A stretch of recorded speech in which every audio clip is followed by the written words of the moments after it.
we even have some lenders that go up to 180 months on exotic vehicles. They had 120 months on a Nissan Rogue. That's crazy. I'm not going to hate on any Nissan Rogues because a couple people here might drive them. Just picture that old school car guy in your head, you know, slick back hair, you know, gold chains, you know, belly, you know, just... The car badger. You know, I tried to get my wife to buy a minivan. She just wasn't about it, but it's so practical. It's so nice. See? It does make a ton of sense. She's like, I gotta have a cool SUV. I gotta be an SUV mom, you know. A boomer versus a millennial, like, do you notice a difference? Couldn't be us.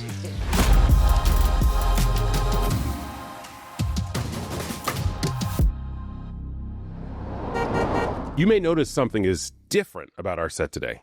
We are so fortunate to have the one and only Evan Driscoll, used car manager, Audi Jacksonville, with us here today. And this man has so much experience, so much expertise. We are just excited as we get in today's topic to talk about him and have him share with you everything that he knows, right? Yeah. We're excited to have you. So thank you for being on this episode. Sure. Yeah. Great to be here. So today, we're actually going to be talking about the changes in all things automotive loans, which is something you're very familiar with, right? Yeah. Oh, yeah. So we're going through higher approvals. We're going through more subprime. We're going through changing loan terms, what that means for the consumer. So having your expertise is going to be money, literally, for all of our viewers Yeah. today. So For thank you for real. being here, Evan. Yeah, no worries. Yeah. Glad to be here. Thanks, guys. You Thanks for want having to tell us a little bit about you, what got you here, how you got here, all of those wonderful pieces? Yeah, so I started in the car industry in 2016. Before that, I was actually a police officer in Denver for about 6 years, and I decided that job wasn't really for me after 6 years. So I got into the car industry, started selling Hondas in Denver, and then quickly moved up to management. And in 2020, I moved to Florida to work for Audi Jacksonville, which is where I'm at right now. I'm currently the used car manager there. So yeah, it's been a fun journey. I've been in the car industry. What is it, 10 years now? Pretty much. Almost 10 years? Yeah. You're holding together pretty nice. I mean, that's like a third of my life. Is crazy. I don't even know. So I've been with Audi Jacksonville for a while, and yeah, it's a good time. Yeah. You said a third of your life, which officially means I'm the oldest one on this set. So if you guys could bear with me, I'm going to go have a quick cry, and then we'll be back. Yeah. No, but that's awesome, man. That's fair. 10 years in the car business. How long do you think it took you to learn everything that you needed to know about the car business? Or are you even there? No, not there yet. No. Really? Well, it's always changing. I mean, things are always happening, and you know, the market and product and everything is always changing. So, you know, the car industry, you really got to be able to adapt. Otherwise, Yeah. Adaptability is key, and being agile is super important. I know that we're talking about some of the things that have changed, and loan terms have really expanded. Now they're getting a lot longer. Sure. Are you seeing a lot of 84 months in your dealership? Talk to me about what has changed with all of this recently. I mean, yeah, you definitely see there is 84 months being used a lot more. I think that one of the things about longer terms is what we're seeing now is that vehicles are actually lasting longer. You know, the average life cycle of a vehicle owner, I think, is only 2 or 3 years, or most people keep their cars for. But realistically, I mean, these cars are staying on the roads for much longer than they were in the 2000s. So I think it's less risk for a lot of banks to offer an 84-month term because they know that car should be on the road for, 10 plus years. Yeah. You know, especially when you're talking about diesel trucks. I mean, 200,000 miles, that's Pretty standard. That's nothing on an F-350. So, 84 months is definitely, and we even have some lenders that go up to 180 months on exotic vehicles, right? Wow. But they have to be because those cars are a little bit more different. You don't drive Not them driving them necessarily. fun. Yeah. They hold their value much longer. So, yeah, I mean, long term is definitely a little bit more in play. I remember the first time I saw a crazy term, I was in Canada, and they had 120 months on a Nissan Rogue. Now, That's crazy. I'm not going to hate on a Nissan Rogue because a couple people here might drive them, but that is an insane term on it. Yeah, that's pretty wild. I mean, 120 months, we would do it only on a car that's, I think it has to be over 150,000 or 200,000. Okay. Which is usually an exotic vehicle, Ferrari, Lamborghini, etc. Because most guys are not putting more than 5,000 miles a year on those cars. Yeah. So a Nissan Rogue, That's wild. It's going to be a classic. yeah, that's absolutely. true. Yeah.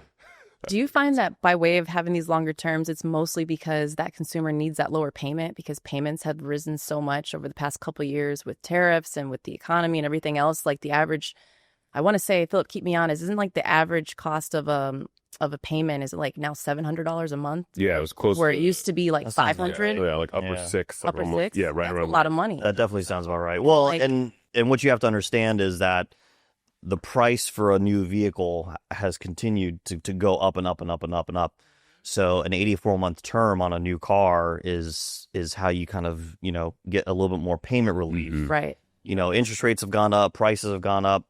So the only way for us to really kind of help the consumer out is get them a longer term to get some payment relief. I mean, that's really all we can do. I mean, we can't change the MSRP of cars. We can't change the rates. We have no control over that. So How are your customers feeling about it? Like if they walk in and they see something, they were hoping for a 60-month and you were like, hey, 72 months is going to be closer to your actual payment you're hoping to get. Do they balk at it? Do they understand it? Is there extra explaining? Like, has it changed over the 10 years from when you would walk in and you'd be like, hey, I could take you to 75. And so They'd we'd be be like, whoa, that's a long Right. time to have a car. Yeah. Whoa. yeah, I mean, there's definitely some people who do not like going to a 72-month or longer term, and they understand because they're going to be paying more for the car. yeah. But what we tell them is, our data really shows that most people do not keep these cars for more than like 2 or 3 years. They trade out of them pretty quick because the new and improved comes out. They get tired of it. Their life's changed. They need something bigger. And so it's okay to sign up for the longer term for the lower payment, and you can always, pay a little extra each month, which reduces the amount of interest you're paying. Yeah. And I always tell the customer it's much better to have, the 75-month loan at the same interest rate as a 72-month because you have the lower payment, and you can always make the difference in payments every month to effectively reduce your term and interest rate.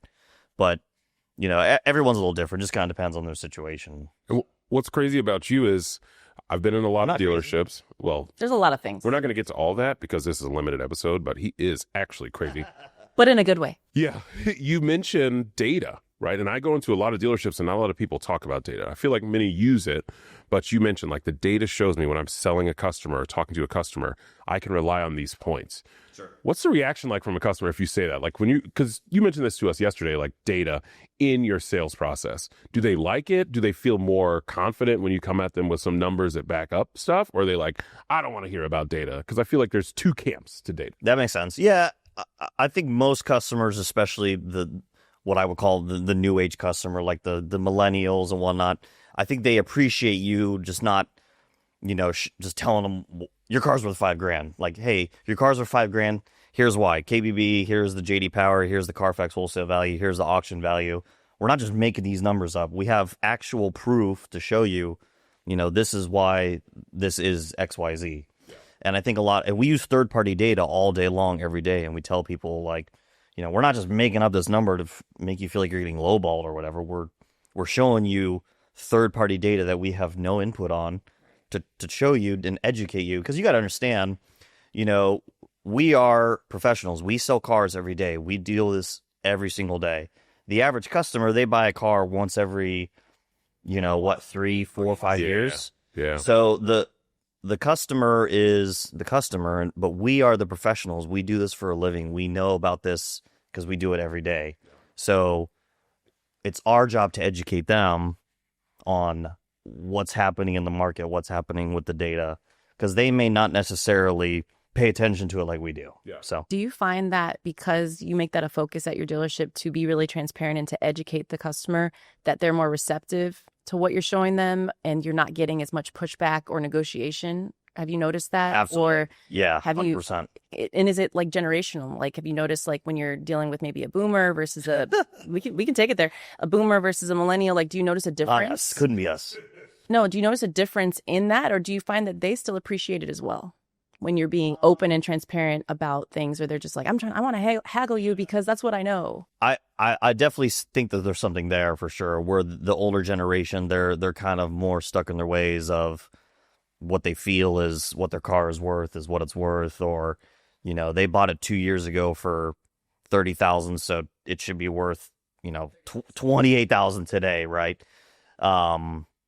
the data maybe is not necessarily as important to them as, they're wanting to just kind of go with their emotions on what it is that they want for their vehicle or what it is.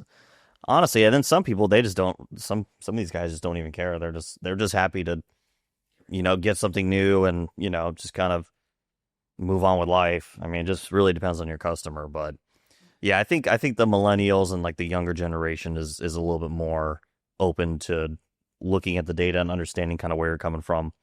It's not so much necessarily like the old school Foursquare, on paper negotiating anymore. I mean, that's not really something that we see that much anymore. So maybe in your group, but not across the country. Yeah. I mean, there's a lot of old school car guys out there that still like to do that, but the industry has really shifted towards, customer service and transparency.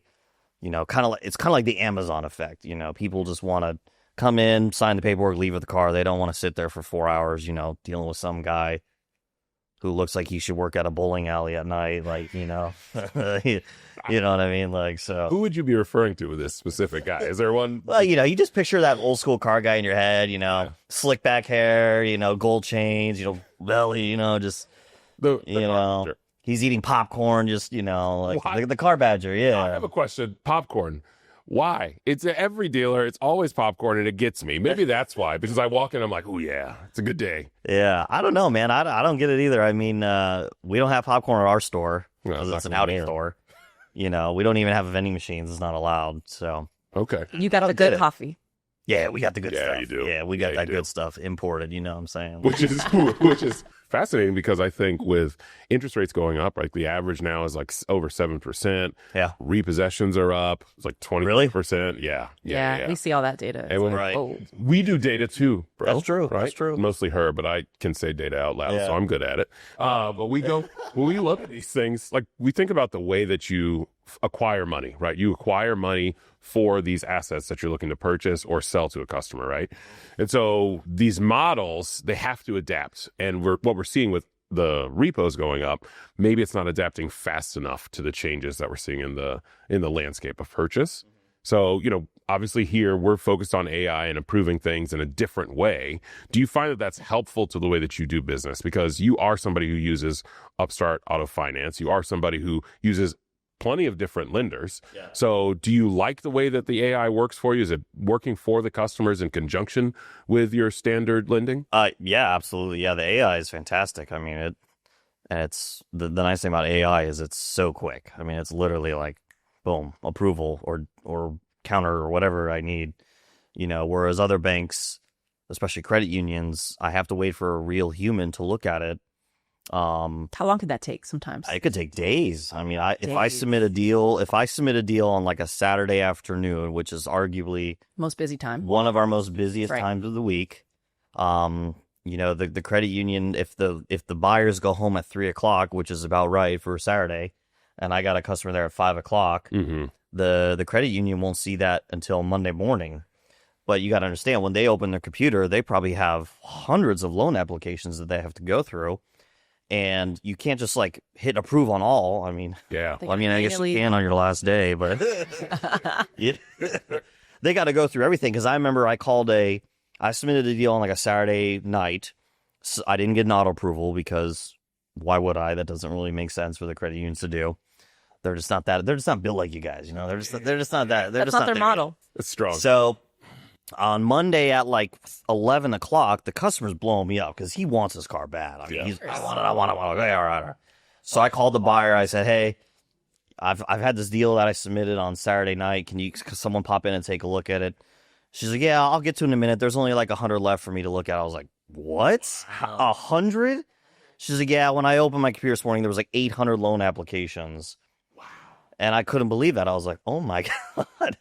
So, and ultimately what happened was they didn't approve the loan because of whatever, and I had to go back to square one. This is 2 days later almost, and if you don't capture that fire from that buyer like right away, then inflates their balloon. They're like, okay, now I'm a lot of car buyers, they're emotional buyers, and you got to hit them when it's hot. Otherwise, you may not have a deal or you lose profit.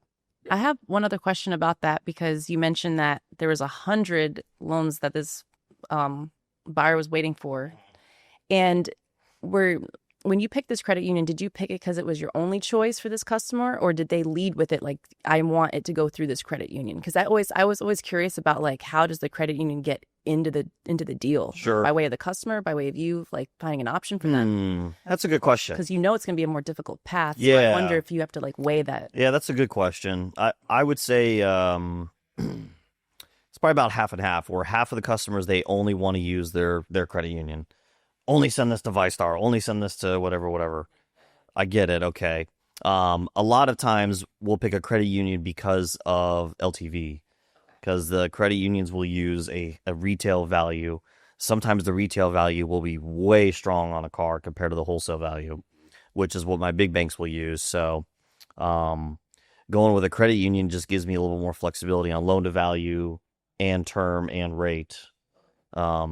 The rate's what's important to the customer, but the loan to value and the term is kind of what's important to me to make sure I can put a deal together. So could we ask you to, I'm going to pull a Danielle and extrapolate. Oh, yeah. He's using the dictionary Right. today. I read last night. Good for you. That was smooth. Thank you very much, Merriam-Webster. But can we ask you to kind of expand on the loan to value, what it means for somebody who may not know that's out there, and then, just start there and tell us why that's important to you and what that actually looks like. Sure. Yeah. I mean, well, loan to value is really important because what the car is worth on paper is essentially what the bank thinks the car is worth to give you money for. So that's really important to us, because if we have a customer with negative equity, or they want to buy, service contracts and other things to protect their investment, that all has to fit into the correct loan to value. Otherwise, we can't put a deal together. So the more loan to value that we can get, the better. I mean, there's a lot of banks that you could be a 900 credit score, 130% it. That's all there is to it. 135. And sometimes that's just not enough. Right. So if I have like a $10,000 car, that's worth $10,000 wholesale or retail, because you're talking about those two values, then I could do $13,000 total for that loan if it's 130%. Correct. Yeah. Right. So if you go up higher, or you have somebody who goes up to like 185, right, then you're at 18,000 that you can get on that car. You get better coverages. I can get my keys protected. Sure. Right? Yeah, absolutely. You get a lot protected. Yeah, 100%. And then protect my investment. Correct. Okay. And that helps the dealership. That helps me, because that means I can fit more, essentially profit within the deal. If the customer wants to buy things, which is their decision, that's better for us. It's more profit for us. Or if there's negative equity, because, I can't overpay for trades to help a customer out. I still have to take the car in for the right number. It's not necessarily our fault that their payoff is as high as it is, or the car's depreciated as much as it has. We still have to own the inventory for the right number. So that's how we're able to help customers out with negative equity, is higher LTV, advances. So And there's only so many lenders that go up that high, right? Yeah, That's correct. super rare. Yeah. very, very rare to see anything over like 150%. That's good to know. And I think with today's like day and age, what they have going on with car loans, what they have with the prices going up, there's a lot of people who are more in a negative equity position than there were before. Sure. Right? Yeah, so when I come back and I want a new car, because I'm an emotional buyer, as we know, Chrysler Pacifica's a big emotional decision. A Pacifica? Yeah. Oh, yeah. Let me tell you. That'll get the juices flowing. Oh, baby. And it's red. Oh. Yeah. So just let that sink in. But yeah, you have that. I don't need to be roasted any more than I was yesterday, but I will take it. I did come for him a little bit She with did. the minivans. I tried to get my wife to buy a minivan, and she just wasn't about it, but it's so practical. It makes so much. It does make a ton of sense. It makes a ton of sense. I gotta have a cool SUV. I gotta be an SUV mom, Yeah. And everybody says that about me. They say, Phillip, you're so practical. So this really works, right? Yeah. It's a really good. She wants to be a white SUV mom all over Instagram, Yeah. Did I you know have a where white she's SUV? Yeah, she's got the white Wagoneer now, so Okay. she's a white SUV mom. It's a whole thing. I'm not going to take that any further than that. Right? I'm just Those saying, jokes are out there, but I tried for the minivan. I did. the minivan is it. We don't have to make this about that, but it is very practical. Lots of seats, very good gas mileage. It's hybrid, plugs in. I've got a solar panel on my roof, so it's great. Anyway, lots of good things there. Yeah. But I don't remember what my original question was or what I was talking There about. we go. This is The how it minivan goes, just right? hijacked you. We were talking about negative equity. Negative, yeah, which I'm going to have when I go back to take this Chrysler Pacifica, Ed. But with everybody having that, that loan to value, the ways that you can be flexible with your lending options, that's got to come in handy for you as a dealer. Yeah, for sure. Yeah.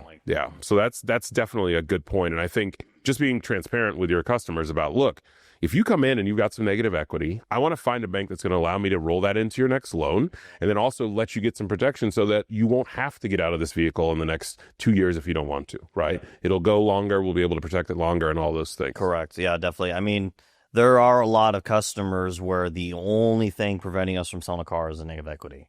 We just can't get a bank to pick it up. It's too much negative. The customer just is too much for them. So that's where the longer term comes into play and the higher advances, where I can put a deal together based on those two items alone.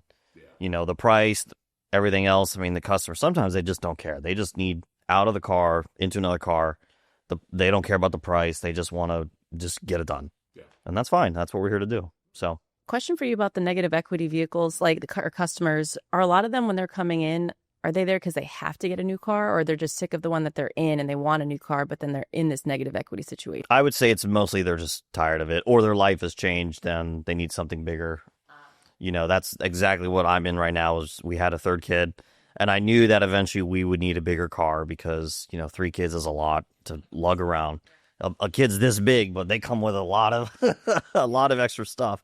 So I knew that we were going to need a bigger car, but my wife drives this Durango that I have right now like crazy. So she buried me in this car. I have so much negative equity in it, but so it is what it is. But yeah, a lot of people, you know, their life changes. They need a bigger car. They need a different car. And, you know, it's kind of unexpected. So that's why there's so much negative equity. It's kind of cool that you, as a car person, have a vehicle where you're able to be aware of, like, okay, I'm buried in this car, meaning that maybe it's too many miles, maybe whatever the case is, but it happens to everybody, right? Sure. As an expert, right? Yeah. It happens to you, could happen to me, it definitely happens to me. Yeah. But that's just the reality of the world. So it's not like there's people out there who have hacked the system and figured out, oh, I'm never going to have, like, if you drive a car in today's economy, there's a chance. This is what you run into. Yeah, correct. Right? Yeah. I mean, really, they're the only cars that don't lose value would be, you know, exotic vehicles. And even then, those things still kind of, I mean, they don't like go up necessarily unless it's like, you know, a nice Porsche or whatever like that, something like that. Can I sidebar that? Because I have a question about, like, why the Jeep Wrangler always seems to hold value, right? Like a Tacoma, I kind of get reliable Japanese brand, all that. Sure. Why the Wrangler? That's a great question. I mean, I think the Wranglers kind of have like a cult following. Like, you know, they put all the ducks and stuff on the dash. Which is not how Jeep used to be. And a lot of guys, you know, they put money in lifting them, put, you know, tires and wheels that go off road. Like it's a big thing with Wranglers. And I'm not really sure. We don't really mess with Wranglers a lot. We get a few of them on the lot, but they sell pretty quick too. I don't really feel like I sit on Wranglers a lot. As long as there's not rust on them, we're usually good. Yeah. But if there is rust, then it's a problem. Okay. The Wranglers, one of the issues was the door hinges, because it has metal door hinges. There was a factory thing about they were rusting too quick, and so you can usually see a lot of them. You can tell if the hinges are rusting. Usually, it's a red flag. Okay, that's good to know. It's a little. Thanks for going down that journey with me. Yeah, watch little used car knowledge. You gotta watch Phillip's Let me sprinkle that one in there for you guys. So, you know, that, but the Wranglers, I mean, people love those things. They're cheap. They're easy to drive. I mean, some of them don't even have power windows. People don't care, you know? Do you think that's a good first car? A Wrangler? Yeah. Oh, sure, yeah. Oh, my gosh. Yeah, definitely. Yes. 2-1. All right, fine. Yeah, absolutely. Yes. Yeah. We had a $10,000 Wrangler, and I swear everybody in Jacksonville wanted to buy it. And I had to do a few things to it to fix it because I had check engine lights. So we had a few things we had to do, like evap and this and that. And we must have had, like, literally, I'm not even kidding, like 10 customers that were all waiting for me to fix it before they could buy it. Because I can't sell the car with the check engine light. I got to fix it. And then the day I fixed it, it was like people were just banging our door down to buy this $10,000 Jeep Wrangler. And every single customer was like, oh, yeah, we're buying it for our 18-year-old kid who's FSU or whatever. Oh, wow. They were all buying it for their kid. Fine, guys. So they may have not cared about reliability.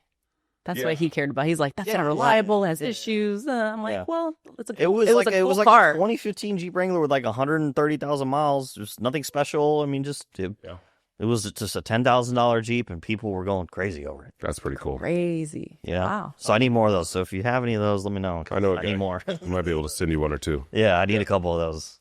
I mean, it was hot. I mean, I had that thing in the lot for 2 days, and it was a hot piece of merchandise. Let me tell you, it was crazy. So I do want to shift gears a little bit and talk about like F&I sales. Okay. Right. So we have some conversations about this, and we're always talking about it. We've talked about rolling it into your loan and what that does to protect you. Do you do a lot of F&I, or you have a separate department for it? We have 2 F&I managers at our store. Okay. And every store is set up a little different. Like, you know, you do a deal as a floor desk manager or used car manager, and then some stores you hand the deal to the F&I guy, and they're the ones that have to go and submit it and get it bought and do all that. At our store, the desk managers, we're the ones who submit it and get it approved. And then once we have the approval, we give it to F&I for them to kind of work off of it. So that's kind of, I hand everything to them, and they basically TO it from there. Your relationship with your F&I department really good? Like they Oh, yeah, those are my boys, yeah. See, that's awesome, because that's not how everybody functions either. Well, because I'm also, you know, most managers are also paid off of the F&I profitability of the department. So it's in my best interest to make sure that those guys are, you know, set up for success and making money. That's the whole point of, you know, what we do. Yeah.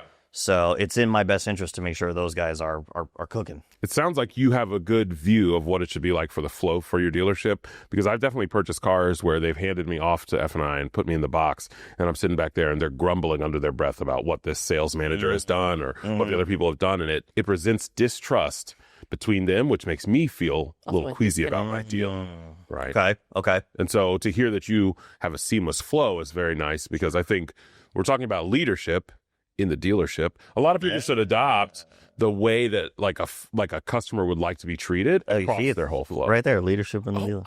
I was just reading it. Yeah. Oh, man. Got it from somewhere. I mean, we're just a full circle here. It's a moment. It's amazing. Reach backs, baby, reach backs. But it is a super impactful piece, and I'm glad to hear it, because that flow comes across no matter what. Like, you may think that the customer's not listening to everything, or I'm on my phone and doing all this different stuff, but if I hear dissonance between the 2 departments, Sure. I'm like, okay, should I be questioning this deal? Like this is my money. This is the second biggest purchase I'll ever make. I want to feel good about it. Yeah, for sure. You know? I mean, everyone at the dealership should be kind of like on your side in terms of you're the customer. You're essentially the most important person that we're dealing with right now. You know, whatever sort of internal things we have, we just got to deal with that on a sidebar later. You know what I mean? Yeah. So, and I do see there is a lot of stores where the finance managers and the desk managers always button heads, because the desk managers want it to be as profitable on the front.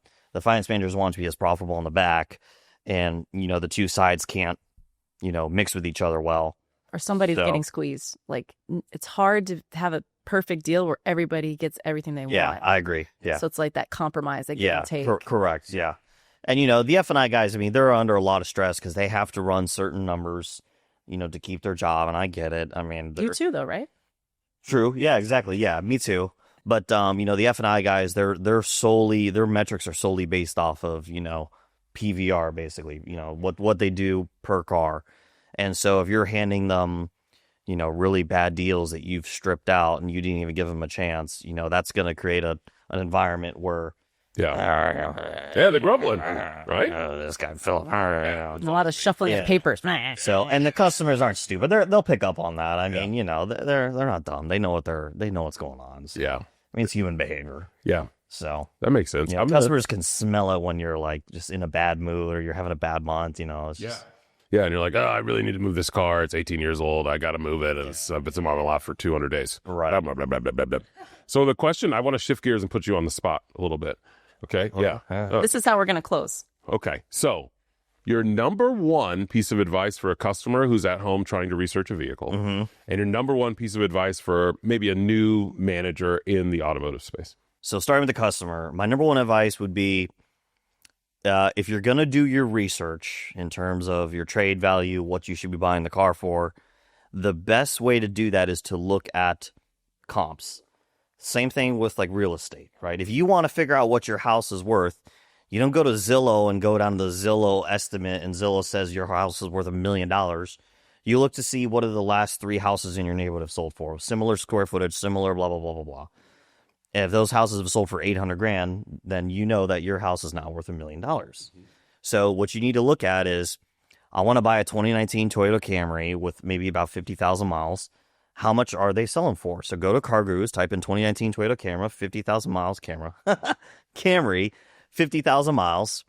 Narrow your radius down so you have at least 10 cars that you can look at, and look at what every single dealer is asking for that car. If it's 29, 29, 29, 28, 28, 30, then that's likely what those cars are selling for. So to call a dealership up and offer them $24,000 doesn't make any sense, because why would they do that when the market data shows they're selling for 28 to 29? It doesn't make any sense.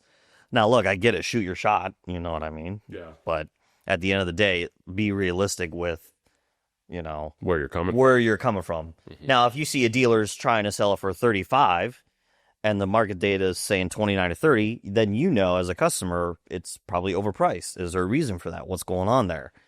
That dealer maybe is just, I don't know, maybe they don't know their numbers. Yeah.